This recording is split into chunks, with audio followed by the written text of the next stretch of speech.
नमस्कार मु गीता दास Bhubaneswar blessings team रु जैनेट सरी एवं सामुएल सेम को लिखित पुस्तक the Buddha swipe the path of awakening together एक नूतन अध्याय एवं ता सहित एक नूतन चरित्र आजिर उपस्थापनार विषय वस्तु। गंभीर भाव में असुस्थ जशोधारा माता महाराणी पारमिता राजा शुद्धोधन राजप्रसाद को अणा जाइथिला। किछि वर्ष पूर्वर शीत ऋतुर एक घन कुहुड़ी भरा राति रे हाथी सहित एक अस्वाभाविक दुर्घटना जशोधारा पिता राजा सुपबुद्ध प्राण हराइथिले।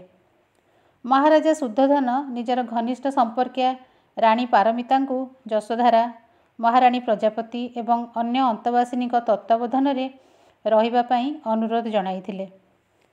मृत्युर अति निकटतर हेउथबा निज माता सहित प्रतिदिन नीरवरे उपस्थित रहिबा आरंभ करथिले जशोधारा।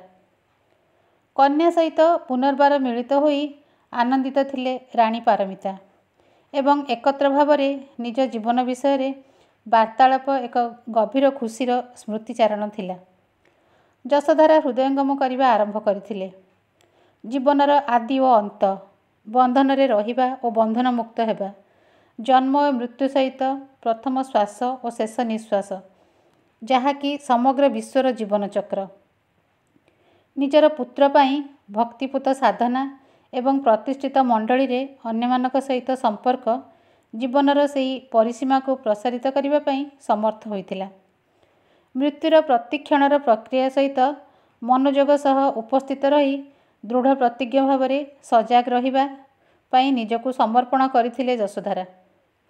अतीतर स्मृति रे जशोधारा शब्द निजर माता एवं संतानर जत्न नेबा स्थिति रे सेही मिलित यात्रा पथरे अन्य कहीं स्वतंत्र निर्दिष्ट व्यक्ति निजर हितकर उपस्थिति प्रदान निमंते जशोधारा एक संकल्प प्रदान करथिले एवं हृदयंगम करुथिले सेही यात्रा जहाँकि प्रत्येक जीवनर वास्तविक केन्द्रबिंदु किपरि सेही संकल्प द्वारा परिधिर अन्य समस्त महिला जीवन में प्रतिध्वनित हेउथिला। नारी समूहर पितामाता संतान स्वामी बंधुक सहित जीवन यात्रा रे सहभागी हेबार स्वतंत्र तथापि साधारण कहानी एक सर्वव्यापक प्रतिध्वनि थिला। सहभागी जीवन यात्रा जन्म ठारू मृत्यु पर्यंत संपर्कर साधना रे अग्रसर होई सेही विस्तृत परिधि धारण करथिबा साधारण भक्ति मार्ग एक आध्यात्मिक मार्ग को रूपांतरित होइथिला।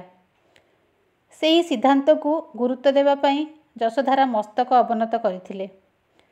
परिपक्व स्थिति मध्यरे सेही निर्दिष्ट सिद्धांत समग्र विश्व को परिव्याप्त होइथिला। सामान्य स्थितिर असामान्य स्थिति निमंते द्वार उन्मुक्त करिवार सामर्थ्य सहित परंपरागत स्थिति उल्लेखनीय स्थिति प्रस्फुटित होइथाए। क्षिप्र गति रे पवित्र क्षेत्रर बाउंश छात को स्पर्श करिथिबा प्रबल वर्षा अतिक्रम कला पर्यंत जशोधारा किछि सहज निश्वास प्रश्वास नेउथिले।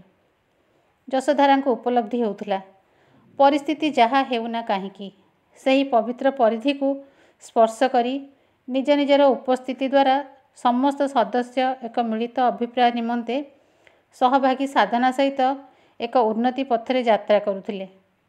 कठिन परिस्थिति रे मध्य सेही साधना भूमि प्रस्तुत करे एवं जागरण निमंते परिपक्व क्षणर सृष्टि होइथाए।